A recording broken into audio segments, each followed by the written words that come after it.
God bless the victims, their families, and America. Thank you very much.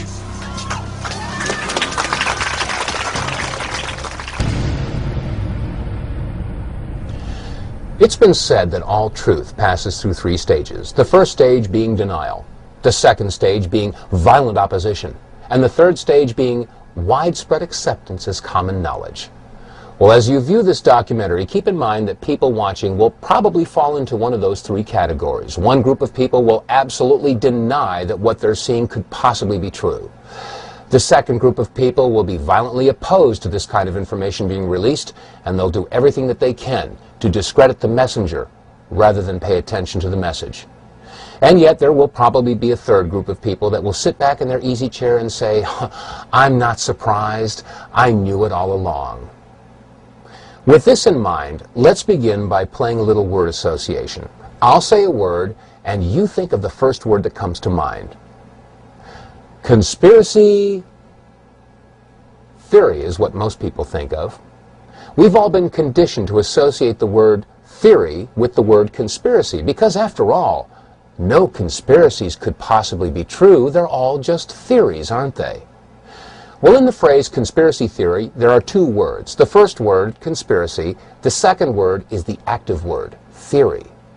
By definition, a theory is a supposition, an idea, a concept, a hypothesis. Let me give you an example. In theory, if I purchase a raffle ticket, I could win a prize. Now, as long as I don't purchase a raffle ticket, my win is theoretical. But once you purchase a raffle ticket, the win is no longer a theory. It becomes a possibility. And the more raffle tickets you purchase, the more possible and eventually probable the win becomes. Such is the case with a conspiracy theory. As long as there is no evidence, it is a conspiracy theory. But once you have a piece of evidence, no matter how flimsy or circumstantial it may be, it becomes a possibility. And the more evidence that is gathered, the more possible and eventually probable the conspiracy is.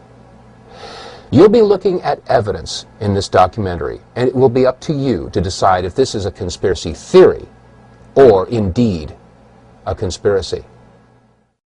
Let us never tolerate outrageous conspiracy theories concerning the attacks of September the 11th. Malicious lies that attempt to shift the blame away from the terrorists themselves, away from the guilty.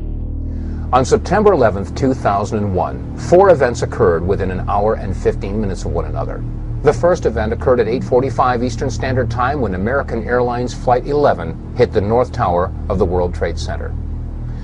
And then 18 minutes later, at 9:03 Eastern Time, United Airlines Flight 175 slammed into the South Tower of the World Trade Center. And then at 9:43, it was reported that American Airlines Flight 77 had hit the Pentagon. And then finally, at 10 o'clock Eastern Time, United Airlines Flight 93 crashed in Shanksville, Pennsylvania.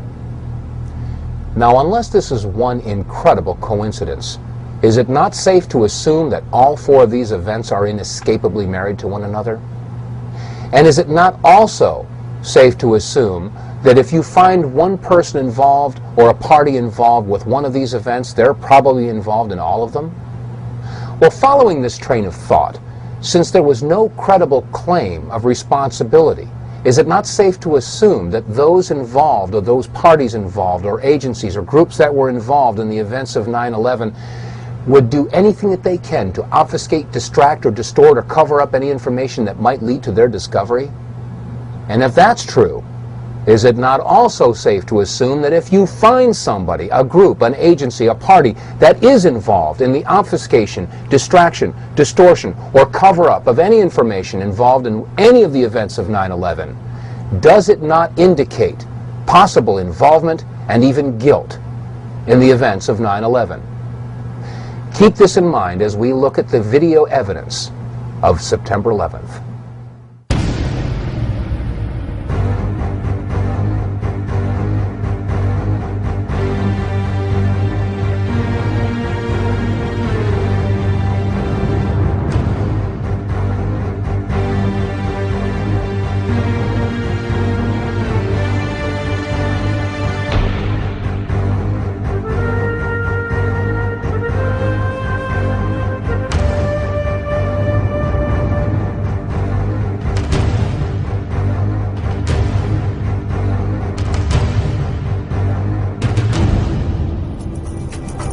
I mean, it was like a cruise missile with wings. Went right there and slammed right into the Pentagon. Huge explosion, a great ball of fire, smoke started billowing out. Shortly after September 11th, as what usually happens, many conspiracy theories began to emerge as to what really happened on September 11th of 2001. And because many of these theories were not grounded with any evidence, we didn't really pay too much attention to them. However, in February of 2002, my attention was drawn to the following website, entitled Hunt the Boeing, Test Your Perceptions.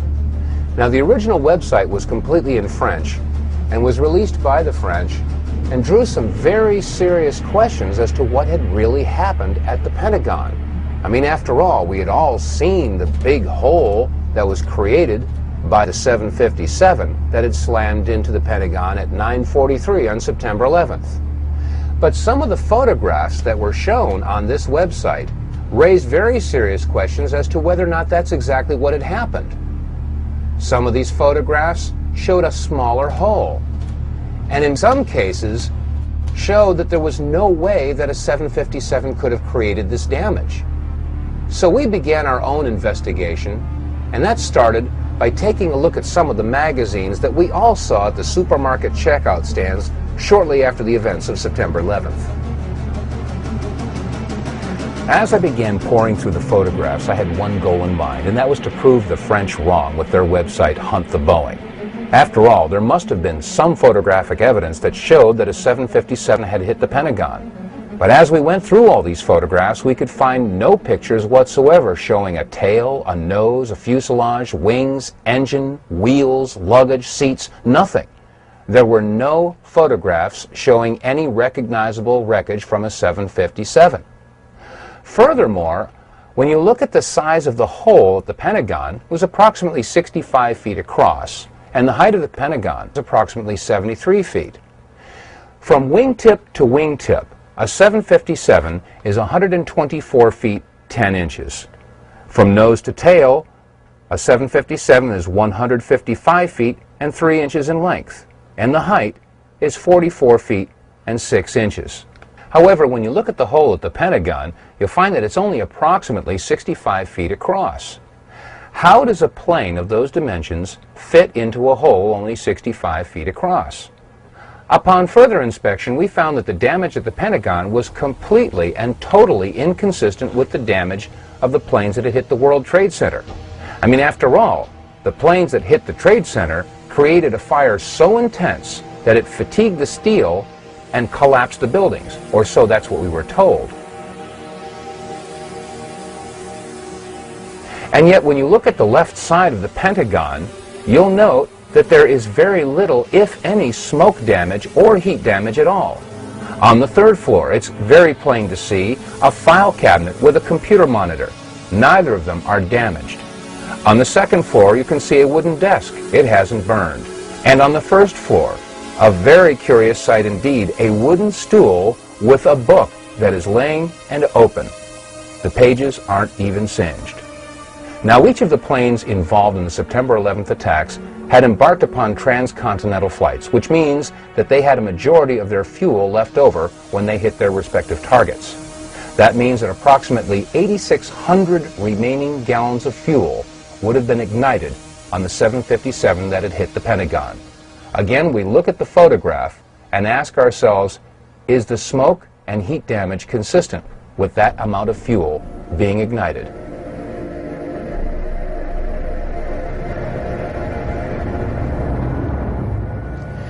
Ms. Therese Sagnier, a certified environmental specialist and a member of the Environmental Assessors Association, sent us the following letter after a brief conversation we had on the telephone. She had said to us that the amount of fuel that would have been left in the aircraft that had hit the Pentagon would basically have reduced that section of the Pentagon to rubble and would have burned for days. And that 8,600 gallons of fuel had a BTU rate of 86 million.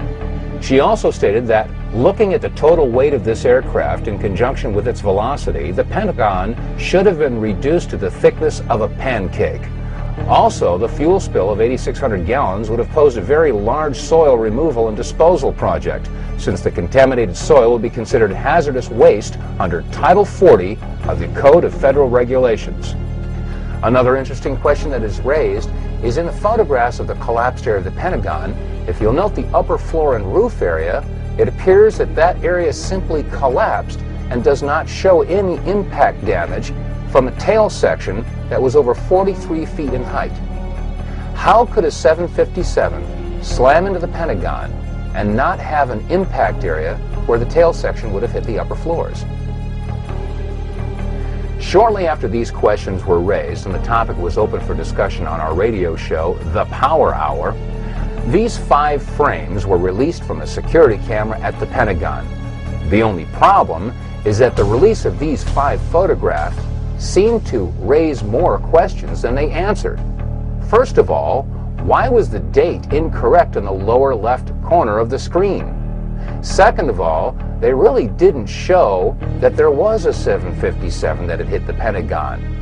And thirdly, many people asked, is this the only security camera that was on at the Pentagon? The Pentagon. This is the nerve center for the United States military, supposedly the most secure building in the country. And this is the only video footage that was available of the most heinous attack ever recorded at the Pentagon? Where were all the other security cameras aimed? What about the security cameras that were on in the hallways at the Pentagon? Every inch of the Pentagon is under video surveillance. Where are those video cameras? We also had a report about a gas station whose video camera was pointed in the exact direction where the 757 would have hit the Pentagon. Shortly after the event, it was reported that federal officials showed up at that gas station and confiscated that footage.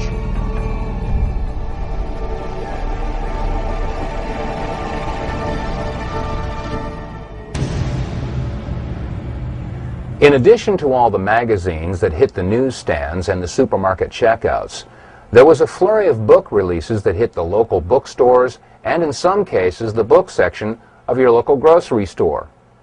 One book is America Attacked, which was released by University Press of California, and it was edited by Sarah Jess, Gabriel Beck, and R. Joseph. In reference to the attack on the Pentagon, on page 194 it states, "The jet had plowed a crater 100 feet wide that ripped away the walls of all 5 stories of the building, collapsing the outermost rings which encircle the Pentagon." In this picture, we ask, do you see a crater 100 feet wide or 50 feet wide? How about in this picture or this picture? It doesn't appear that there was any crater at all. They went on to say that it had ripped away the walls of the 5 stories of the building, collapsing the outermost rings, which encircle the Pentagon. Now, there should be no question that the outer rings of the Pentagon have indeed collapsed. We've seen pictures from one angle, from another angle, and America has seen these pictures. We all assumed that that was the damage that was caused by the 757 hitting the Pentagon.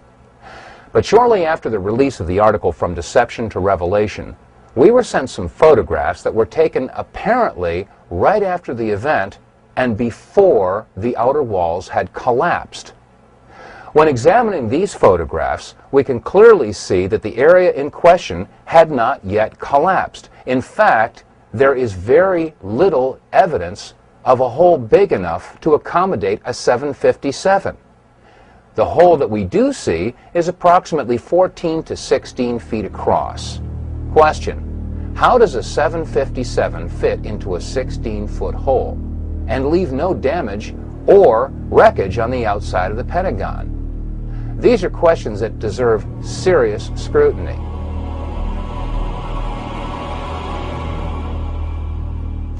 Let's take a look at some of the photographs that were taken before the outer wall of the Pentagon collapsed. In this first photograph, we can see the firefighters pulling the hoses away from the fire truck. In the foreground, we can see wire spools that were left on the front lawn of the Pentagon. After all, this section of the Pentagon was under renovation. We'll use these wire spools as reference points. Also, to the right of those wire spools and on the face of the Pentagon, we can see that some concrete facing has broken away. We'll also use this as a reference point as we examine these photographs. Now, to the left of that area where the facing has broken off, we can clearly see that the Pentagon has not yet collapsed. There are some flaming areas, and that area appears to be the only section where there is a hole approximately 14 to 16 feet.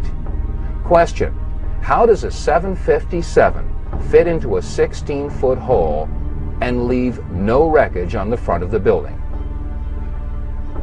We can also see that the roof of the building does show fatigue, but has not yet collapsed. In this photograph, an astonished onlooker sees exactly what we're seeing. The Pentagon had not yet collapsed. And again, there is no sign of any wreckage whatsoever. No tail, no fuselage, no wings, no wheels, no engines, no seats, no luggage, nothing on the outside of the Pentagon. Pentagon roofline is clearly visible, and again, it is under fatigue, but it had not yet collapsed.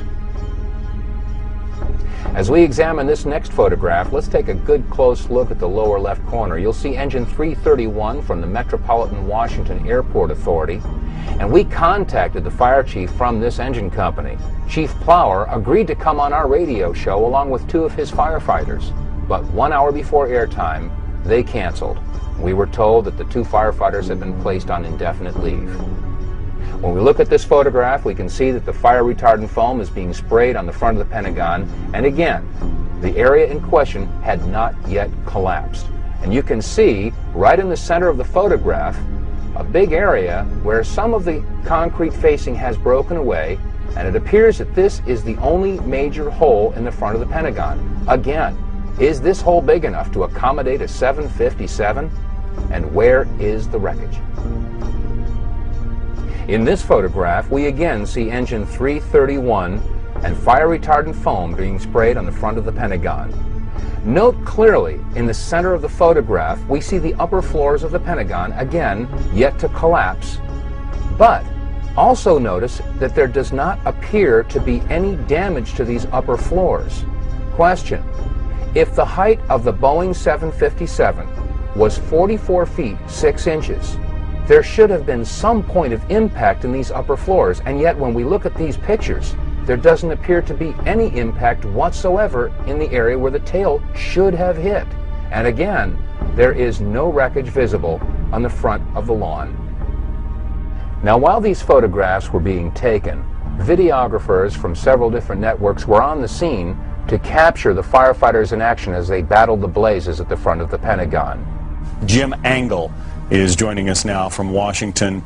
Jim, what can you tell us about that fire outside the Pentagon? Jim Angle, are you with us? I can tell you first that the roads around the White House, the streets around the White House, were blocked seconds ago. Members of the Uniform Division of the Secret Service ran out to intersections and started diverting traffic. There are emergency vehicles on almost every block around the White House. The road south of the White House has also been blocked. And as you know, the White House is being evacuated. Federal employees are standing on the street corners in and around the White House, having left the building for fear of another attack. As you come into Washington from Virginia, about 2 miles from the Pentagon, you can see the smoke billowing up from the building. Huge clouds of smoke. So much so that commuters coming into town have pulled over to the side of a busy freeway, what is ordinarily a busy freeway, and are sitting, watching in amazement as the symbol of the United States Defense Establishment goes up in smoke. So there is an amazement all over Washington. People are not sure what to think. You've got a lot of federal employees standing around in this area watching as the streets are blocked off and emergency vehicles rush to and fro. We're not sure what they are up to, but clearly there is concern about the safety of the White House and the surrounding buildings. John. Jim, do you know anything about what kind of plane? Be advised, there's floor collapse, structural integrity is compromised. I'll give you a report as we get on these areas.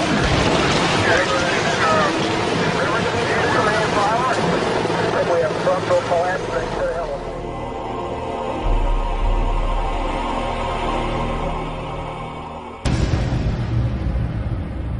question. What could have caused this type of damage? What could have caused a 14 to 16 foot hole and pierced 3 of the rings of the Pentagon? Keep in mind that each ring of the Pentagon has an outer and inner wall, each wall approximately 18 inches thick of steel reinforced concrete. That means that each ring consisted of 36 inches or 3 feet of steel reinforced concrete for a total of approximately 9 feet of steel reinforced concrete. Question: could a 757 have pierced 9 feet of steel reinforced concrete and left a 14 to 16 foot hole and no wreckage? If not, what could have created that type of damage? On our radio program, The Power Hour, we have a lot of veterans and military experts that listen in, and many have called up and agreed that it could not have been a 757 that created that damage, but in fact had to be something else altogether. What could have caused that damage? Some call it a bunker buster or a missile.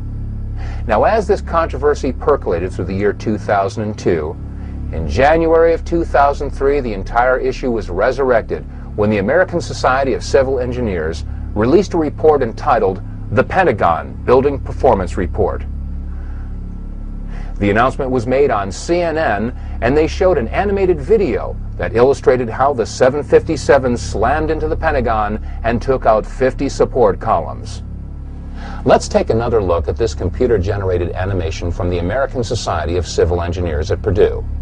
And as we look at this plane, ask yourself this question: what significant information was overlooked in this computer graphic model from the American Society of Civil Engineers?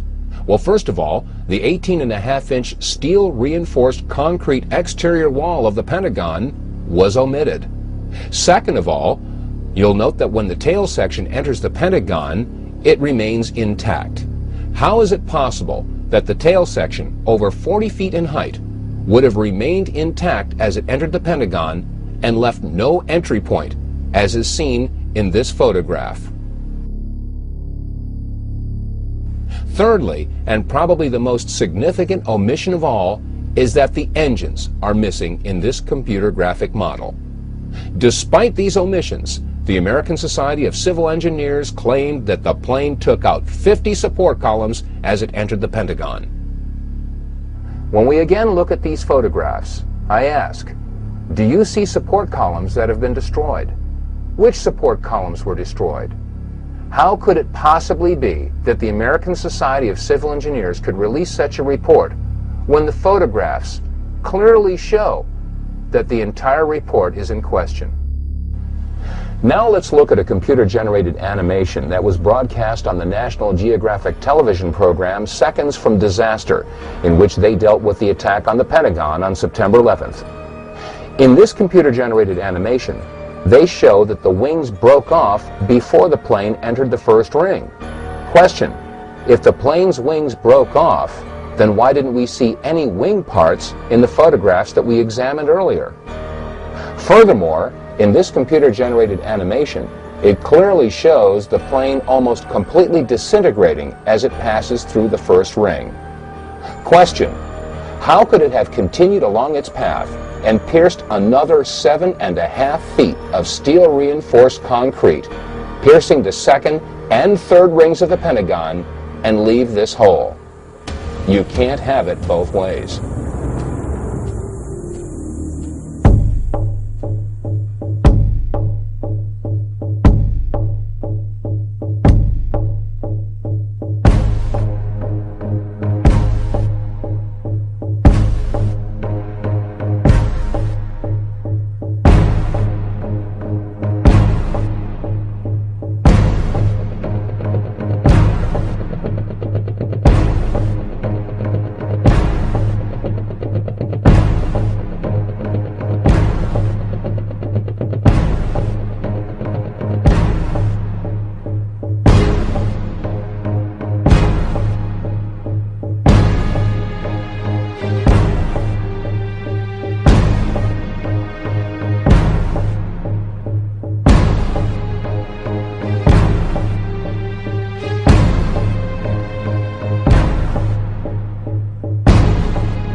There's an old saying in Tennessee, I know it's in Texas, probably in Tennessee, that says, fool me once, shame on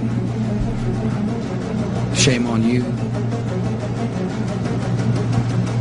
It fooled me, we can't get fooled again. You know, there are those that see these pictures and hear this information for the first time, and they inevitably ask the question, well, if the plane didn't hit the Pentagon, where did it go? The answer is, I don't know where it went. For all I know, it could be sitting in 200 feet of water in the Atlantic Ocean. But then again, I didn't say that Flight 77 hit the Pentagon. That was NBC and CBS and ABC and CNN and Fox and all the other news agencies. The question should be, if Flight 77 hit the Pentagon, then where is it? And let's keep in mind that if we do find someone, a group, or an agency that is involved in the obfuscation, distraction, distortion, or cover-up of any information about any of the events of September 11th, does that not indicate possible involvement and even guilt in the events of September 11th? Now let's move on to what happened in New York City on the morning of September 11th.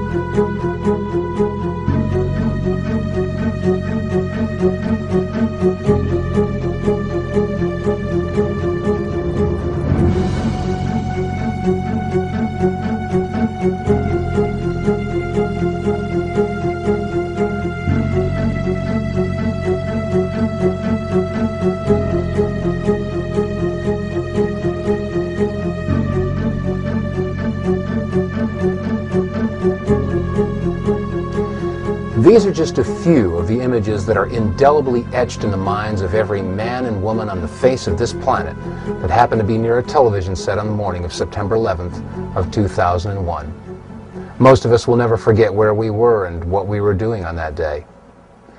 Now, right after September 11th, many conspiracy theories began to arise to try to explain how and why the towers came down.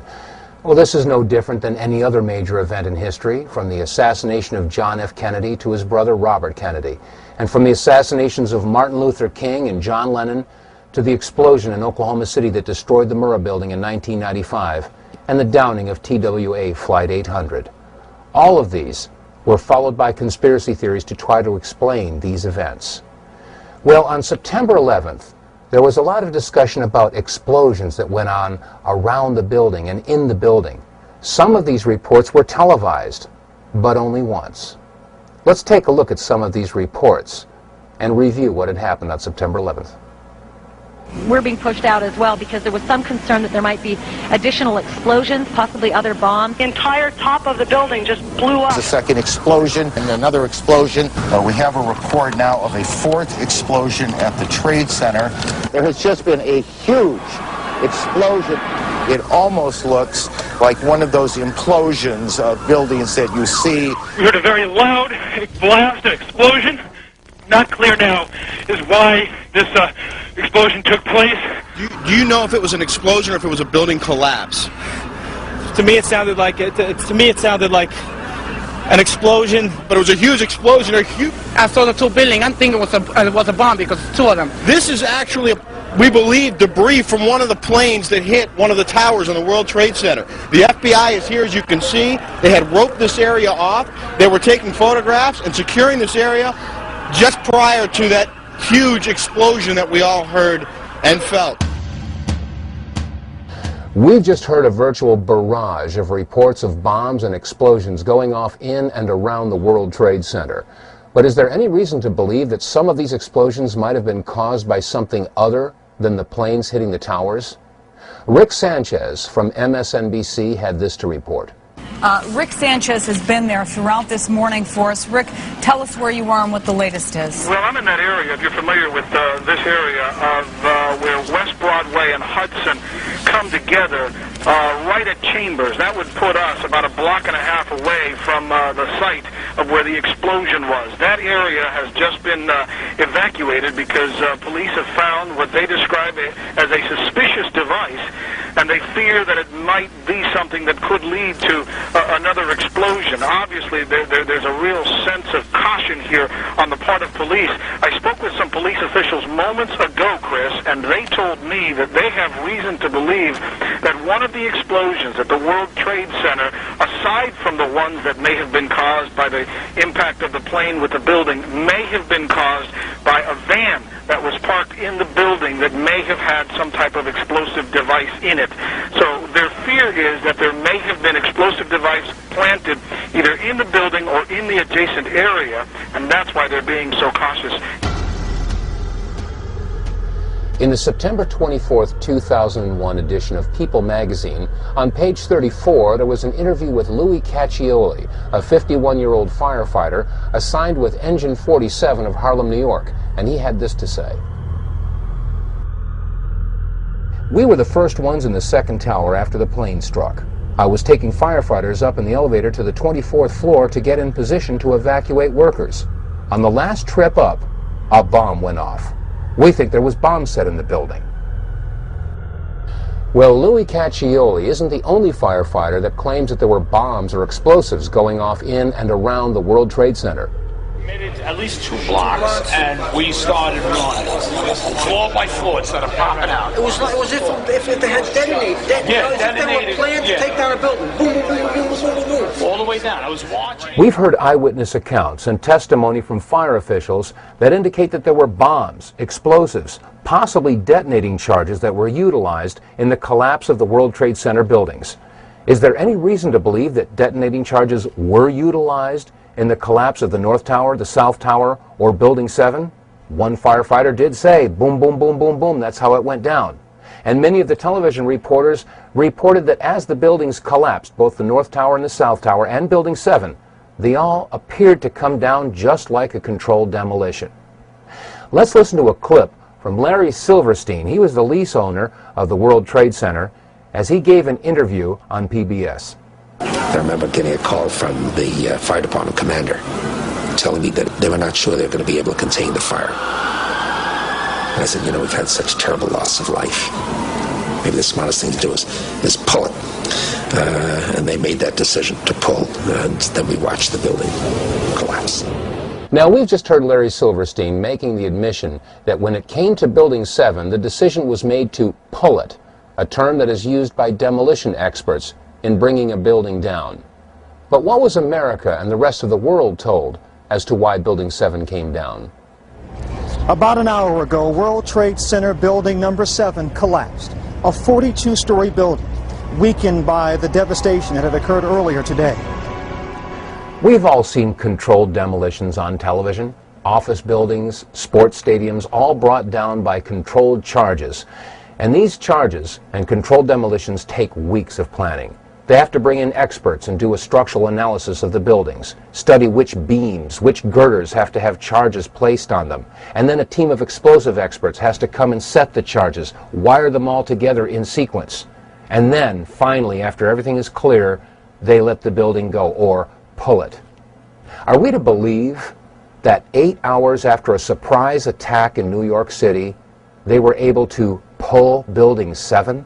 How is this possible had it not been planned in advance?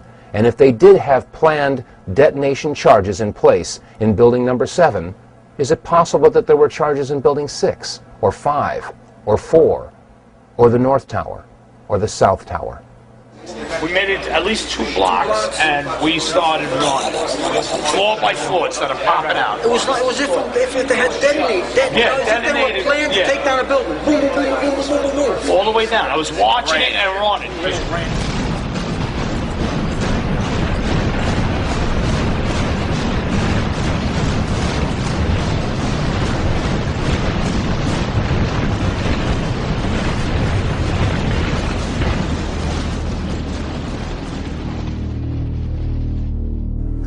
Ladies and gentlemen, so far we've seen that we were deceived, if not flat out lied to, about many of the events of September 11th. From the controversy about whether or not Flight 77 actually hit the Pentagon, to whether or not there were bombs or explosives or detonating charges utilized in any of the buildings that collapsed in the World Trade Center. And also Larry Silverstein making the admission that when it came to Building 7, they made the decision to pull it. And now we come to the main events of September 11th, North and South Towers being hit by airliners that were supposedly hijacked by terrorists. Let's take a look at some of the clips that we've all seen over and over again.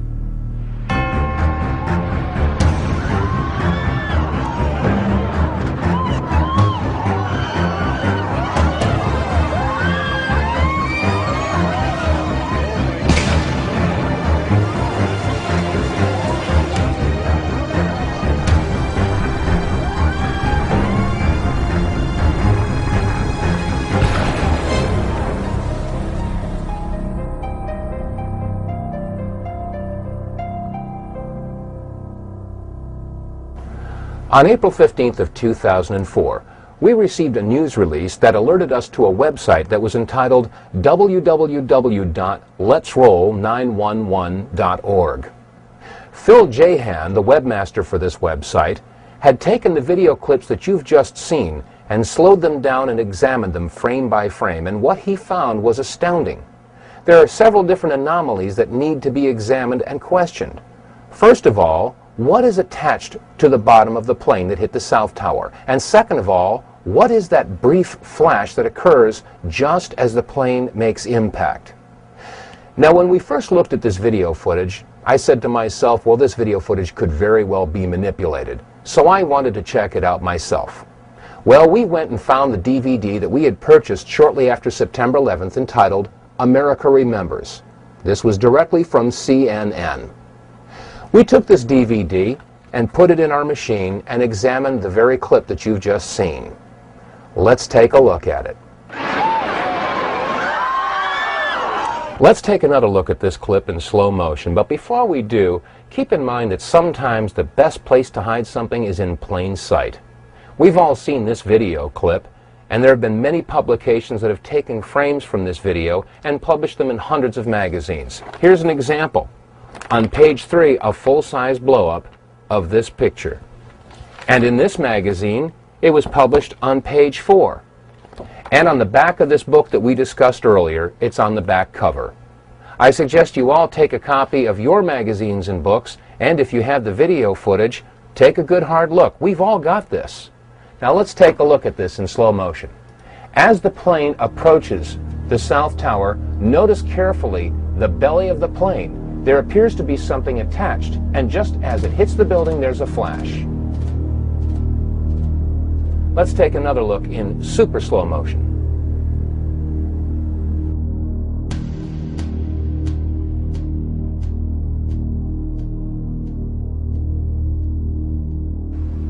Let's look at this photograph that was taken near Ground Zero.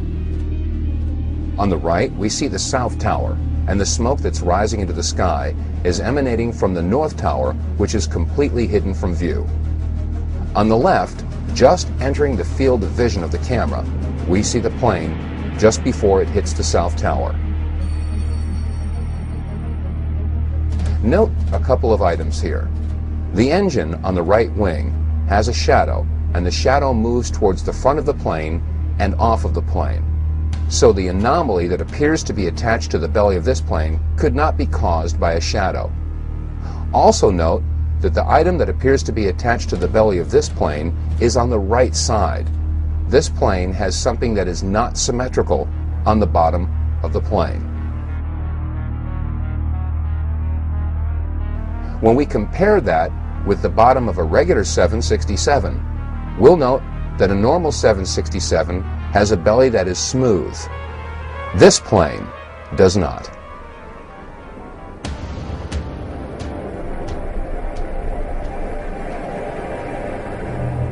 In the summer of 2003, in Barcelona, Spain, a publication by the name of La Vanguardia did an investigative report on the plane that slammed into the South Tower. After a thorough digital image analysis performed by a Spanish university, the investigators came to the conclusion that the anomaly was three-dimensional in nature and could not have been caused by shadows or reflections. Question: Is it outside the realm of possibilities that an object of this size and shape could be attached to the belly of a plane of this type?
Now let's take another good hard look at this video footage. As the plane approaches, it is irrefutable that there is something attached to the bottom of this plane and a distinct flash as it makes contact.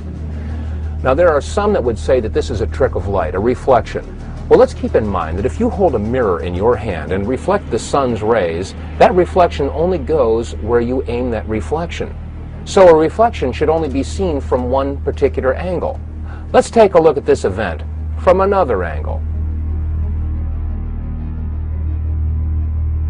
And now let's take a look at it again from a third angle. And now let's take a look at it one more time from a fourth angle.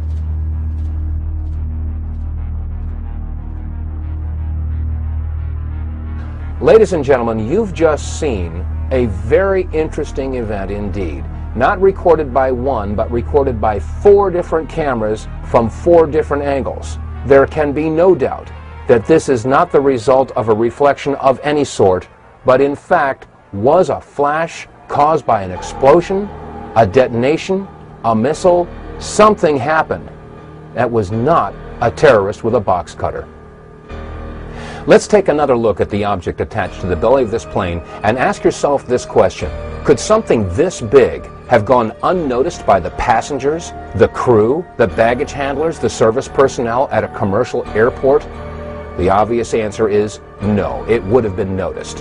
Which raises the question, where did this plane take off from? And was it in fact a commercial airliner at all? That was not American Airlines! That was not American Airlines!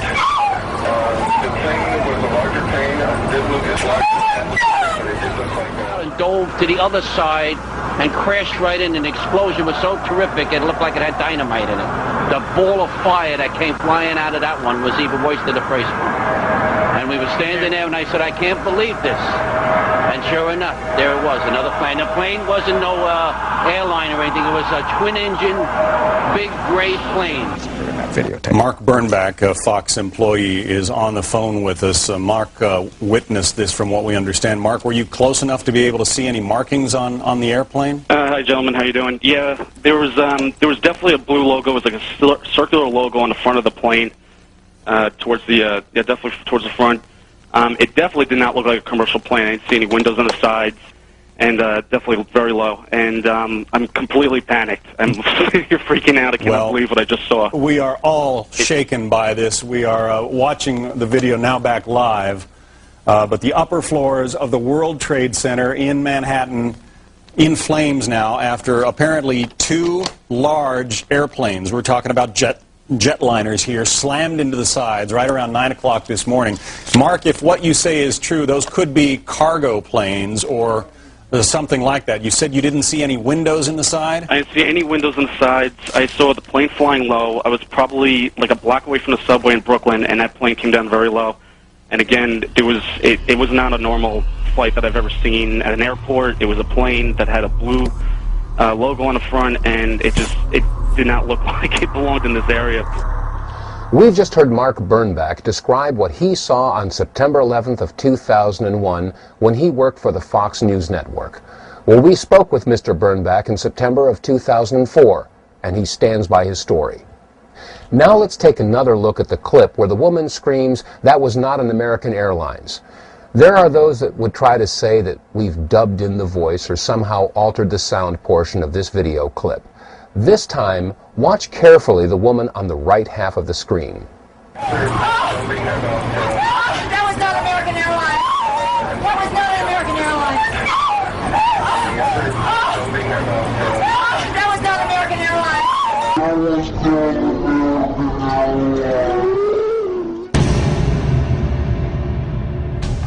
Now, we've just heard testimony that refutes the official report that a commercial airliner hit the World Trade Center. Well, if it wasn't a commercial airliner, it would have to be either a private or a military aircraft, and I think we can rule out private aircraft. I didn't see any windows on the sides. I saw the plane flying low. I was probably... It wasn't no airline or anything. It was a twin-engine, big gray plane. Now, if this was a military plane, that would explain the possibility that there was something mounted on the belly of the plane. Now, Phil Jahan, webmaster of the website letsroll911.org, and many other people have postulated that this indeed was a pod of some sort mounted to the belly of the plane. Many of our listeners are ex-military and have agreed that this is a distinct possibility. When you couple this with the mysterious flash that occurs on the side of the World Trade Center just as the plane makes contact, I think we can probably agree that there was some sort of an incendiary or an explosive that would serve as a match to ignite the enormous amount of fuel that would be dispersed as soon as the plane hit the building. Let's take another look at this one clip, and you'll notice that the flash is a separate event than the contact of the fuselage as it hits the building. Some folks have stated that the flash was a result of the fuselage making contact with the Trade Center building.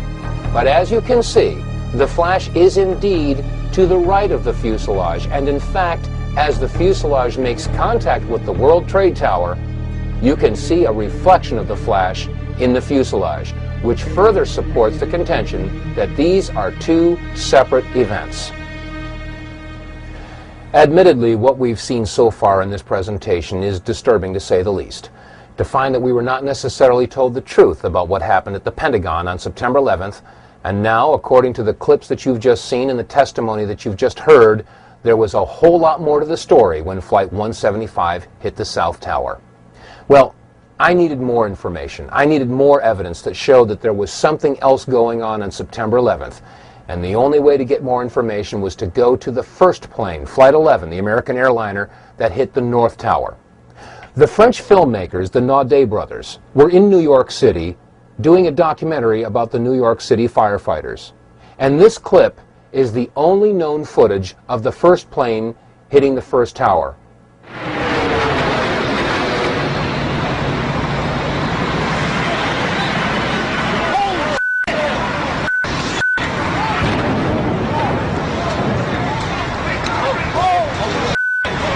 Let's take another look at this video clip, this time in slow motion.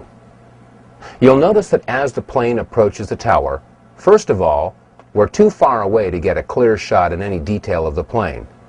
So therefore, it's hard to make out whether or not there was anything attached to the bottom of this plane, as was the case with Flight 175. However, there is another similarity.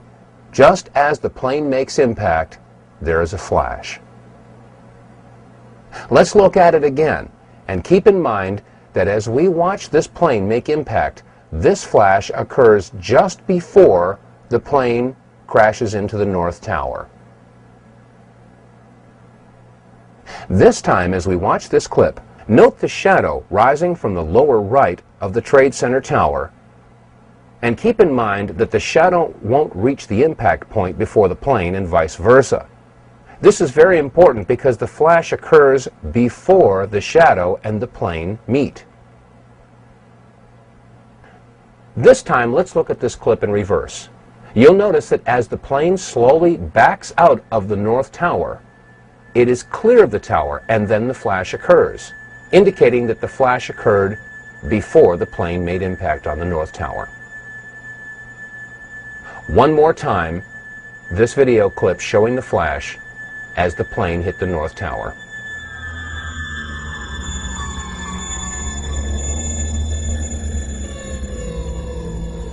Now, this video clip that we've just examined came again from the Naudet Brothers documentary that was being filmed in the streets of New York City on the morning of September 11th. This documentary about the New York City firefighters was going to be assembled at a later date, and it was not televised. In fact, there was no live coverage at all of Flight 11 as it hit the North Tower. After all, it was a surprise attack. So if there was no live television coverage of the first plane hitting the first tower, how do we explain the following comment from George Walker Bush? What was the first thing that went through your head when you heard that a plane crashed into the first? Well, I was sitting in a schoolhouse in Florida. I'd gone down to tell my little brother what to do, and you go ahead and sit down. Just kidding, Jeb. And it's the mother in me. Anyway, I was sitting there, and my chief of staff, well, first of all, when we walked in the classroom, I had seen this plane fly into the first building. There was a TV set on, and you know, I thought it was pilot error. You know, right off the bat, there will probably be some folks out there that will try to minimize or negate what we've discussed in this program and turn it into some sort of a political football. They'll say we're left-wingers, or we're Democrat, liberal types, and we're Bush bashing. Nothing could be farther from the truth. Let's not forget that it was under the Clinton administration that we launched a missile attack in Afghanistan and Sudan to destroy what turned out to be an aspirin factory because they had bad intel that they were manufacturing chemicals. It's happening again, folks. It has nothing to do with liberal versus conservative, or Democrat versus Republican, or right versus left. It has everything to do with right versus wrong. On September 11th, it was reported that the passengers of Flight 93 were in the process of overcoming terrorists who had taken over the plane using box cutters. And in the process, the plane crashed in a field in Shanksville, Pennsylvania at 10 o'clock a.m. Eastern Standard Time. Well, if Flight 93 crashed in Shanksville at 10 o'clock Eastern Time, how do we explain the following story that was carried by WCPO-TV Channel 9 in Cincinnati, Ohio? This story was posted on the internet at 11:43 a.m. Eastern Time by web producer Liz Foreman. The headline reads, "Plane lands in Cleveland, bomb feared aboard." A Boeing 767 out of Boston made an emergency landing Tuesday at Cleveland Hopkins International Airport due to concerns that it may have a bomb aboard, said Mayor Michael R. White. United identified the plane as Flight 93. If United Airlines Flight 93 crashed at 10 o'clock Eastern Standard Time in Shanksville, Pennsylvania, then how could Flight 93 also have landed at Cleveland Hopkins International Airport, been evacuated, and searched for a bomb, as was reported at 11:43 Eastern Time by Liz Foreman from WCPO-TV in Cincinnati? Which flight was the real Flight 93? Which flight crashed in Shanksville, Pennsylvania?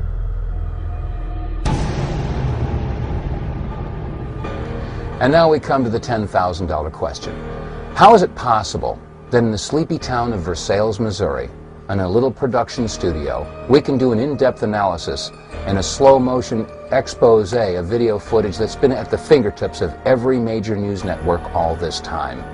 How is it possible that they can show you slow-motion video of car crashes and basketball games, and they can do frame-by-frame analysis of major events in history like the JFK assassination, and yet they haven't seen fit to show you one slow-motion picture of these planes hitting the towers? Why is it that shortly after September 11th, it was decided that it would be too painful for America to see these videos anymore, and so they decided to stop showing them? Maybe now we know why they stopped showing these videos. And maybe we should have nothing but contempt for the mainstream networks for withholding this information. After all, if you become aware of a lie and you do nothing to expose the lie, you then become part of the lie. Has this ever happened before in American history? Have the mainstream media networks ever suppressed information in regard to terrorist attacks in this country? appears to be the Oklahoma County Bomb Squad. It's their bomb disposal unit, essentially, is what it is, and it is what they would use to, if the report that we gave you just a few moments ago turns out to be correct, that they have found a second explosive device of some kind inside this building. They'll back that trailer down there, and the bomb squad folks will go in, and they will use that that trailer. You see the bucket on the back there, sort of, this is how they would transport the explosive device away from this populated area to try to do something with it. Now confirmed through federal authorities that a second bomb has been found inside that federal building in Oklahoma City. It was an explosion at 9 o'clock this morning that did that damage you're looking at right there, blowing off the entire north face of that building.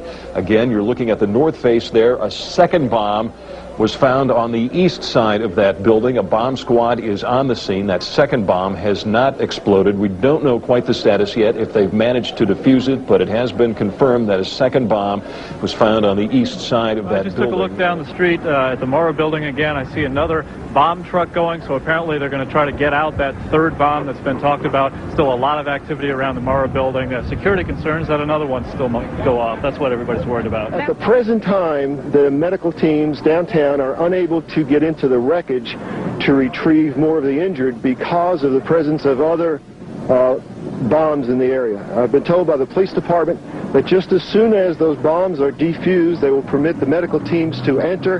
Just for a second, we want to update our audience that the Justice Department is reporting that a second explosive device has been found in the A.P. Murrah building in downtown Oklahoma City. Mike, you're still with us, aren't you? Yes, I am, and I might tell you in addition to that, that in fact what we were told at the scene a few minutes ago was that in fact 2 different explosive devices were found in addition to the one that went off. So a total of 3. A total of 3, and of course then there was mass confusion whenever there were hundreds of spectators in the area, and when they heard that there were other bombs in the building, people were running from the area in the opposite direction as fast as they could. Utter devastation that one explosion caused, because here's now what we are starting to learn about the succession, or what someone obviously hoped would be a succession of explosions. The first bomb that was in the federal building did go off. It did the damage that you see right there. The second explosive was found and diffused. The third explosive that was found, and they are working on right now as we speak, I understand, both the second and third explosives, if you can imagine this, were larger than the first. So try to imagine 2- or 3-fold happening what we've already seen there. It is just incredible to think that there was that much heavy artillery that was somehow moved into the downtown Oklahoma City. President Clinton just called Frank Keating, Governor Frank Keating, and he says that 3 FBI anti-terrorist teams are en route to Oklahoma City. Right now, they are saying that this is the work of a sophisticated group. This is a very sophisticated device, and it has to have been done by an explosives expert. Obviously, we talk about the second bomb that was found. Devin told us earlier, we got information that the second and third bomb were bigger than the one that was detonated. 1,200 pounds of explosives in that first one that went off. The second and third devices that were found were actually larger than that. So you can undetonated bombs that were found that were bigger than the device that exploded. And if this other one that they're looking at now turns out to be something, it appears that it was meant for this building to come down, to be leveled, because of the amount of power that could have gone off. Only one explosion, it was obviously tragic enough, but there were more bombs set to go off, according to ATF officials. The question is, why that building? And was it Waco? Is it Nation of Islam? We should find out an awful lot when the bombs are taken apart. I think it was a great stroke of luck.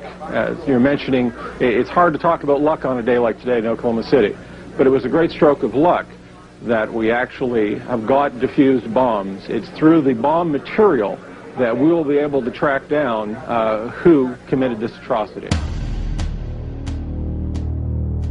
I'm sure many of you were shocked after seeing these clips that you've just seen that were taken from local affiliate stations in Oklahoma City right after the bombing.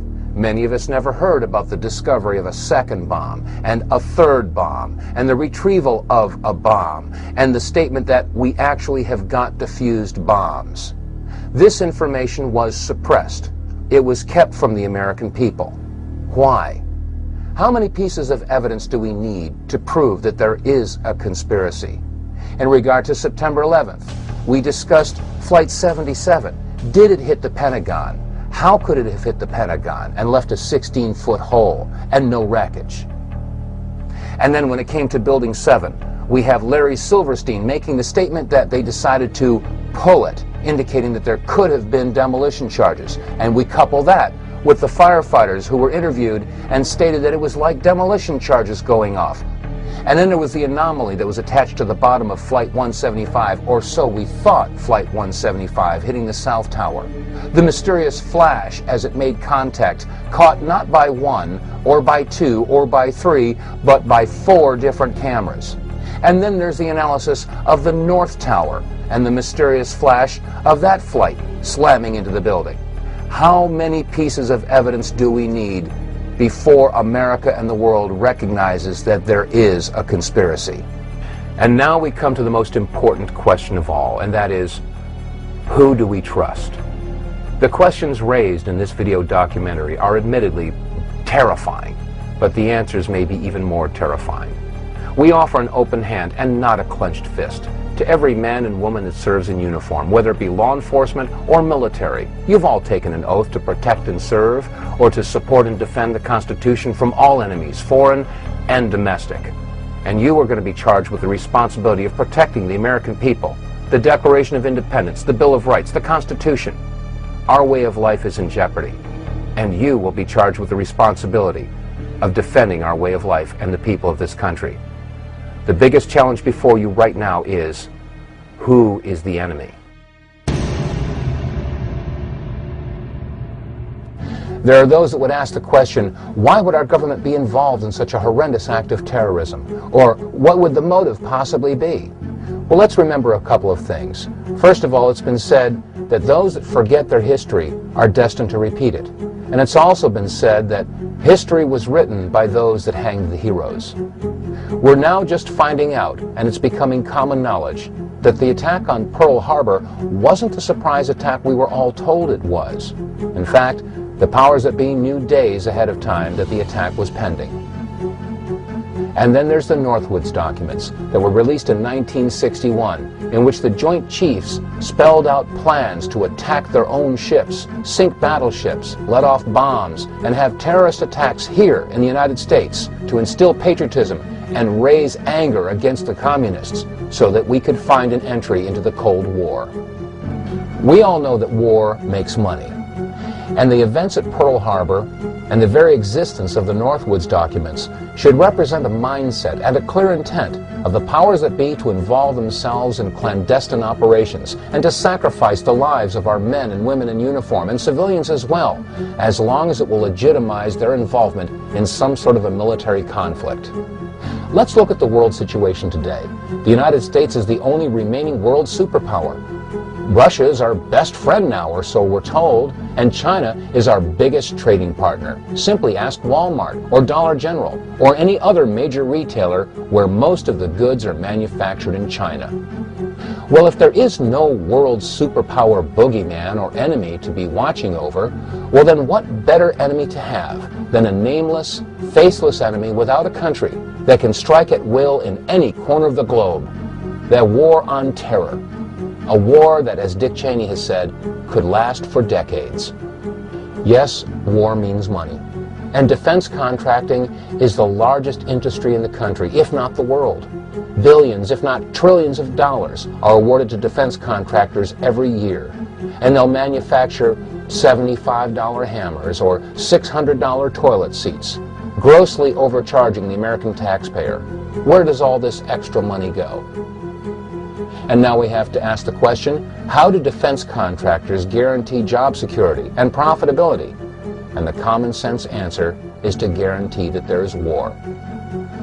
Well, you might ask, why doesn't the mainstream media tell us about this? Why hasn't Tom Brokaw or NBC News told us? Well, as an example, NBC is owned by General Electric. General Electric is one of the top 10 defense contractors. Keeping this information in mind, it should be easy to understand how and why the United States would create an Osama bin Laden. Osama bin Laden was a CIA asset. He was trained by and funded by the CIA. He was put into power by the CIA, and he had substantial financial ties to the current administration. Saddam Hussein was also supported by the United States government. He was given agricultural credits, which he then used to purchase illegal chemical and biological weapons, according to Senator Donald Riegel's report. Question: is it not outside the realm of possibilities that the United States would create a boogeyman, create an Osama bin Laden or a Taliban or an Al-Qaeda, on which they could place the blame of the events of September 11th and other yet-to-occur terrorist acts?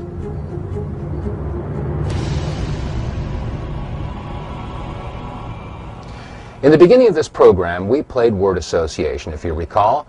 The term was conspiracy theory. Now, you've seen enough evidence in this presentation to know that we are dealing now with a conspiracy. There is plenty of evidence to support it. The conspiracy theory, in fact, is the idea that Osama bin Laden had something to do with the attacks of September 11th. Let's not forget that on September 23rd of 2001, Condoleezza Rice, National Security Advisor, had stated that they had evidence that linked bin Laden with the terrorist attacks and that they would release that evidence in due time. Well, America and the world are still waiting for that evidence. And in that time since September 11th, we've launched not one, but 2 wars in Afghanistan and Iraq based upon no evidence or a conspiracy theory. Our war is against evil, not against Islam. We don't hold any religion accountable. We're fighting evil. What we've seen on this video should give us all cause to stop and rethink everything that we've been told about September 11th. The media and our government have relentlessly pounded into Americans' minds that it was terrorists wielding box cutters that were responsible for the attacks in America on September 11th. And now, after seeing this video footage, we realize that it couldn't possibly have been a terrorist in a box cutter that would have created the flashes on both the North and South Tower. Nor could it have been a terrorist with a box cutter that had that attachment to the bottom of Flight 175. There is one truth that's come out of this, though, and that is that there is a war on freedom. But the war on freedom isn't being waged by those that they say it is. After all, how many of your freedoms have been legislated away by Osama bin Laden or the Taliban or Al-Qaeda or Saddam Hussein? The answer is none. Your freedoms have been legislated away by the very people who take oaths to defend your freedoms. Republicans and Democrats alike. Your Congress, your Senate, your President. There is a war on freedom. And now, thanks to the Homeland Security Bill, the Patriot Act, the Terrorist Bill, the Model States Emergency Health Powers Act, we have thumb scanners and retina scans and face recognition, metal detectors. At the airports, we have body scans and body cavity searches. Yes, there is a war on freedom. And let's not forget what George Bush had said in regard to conspiracy theories.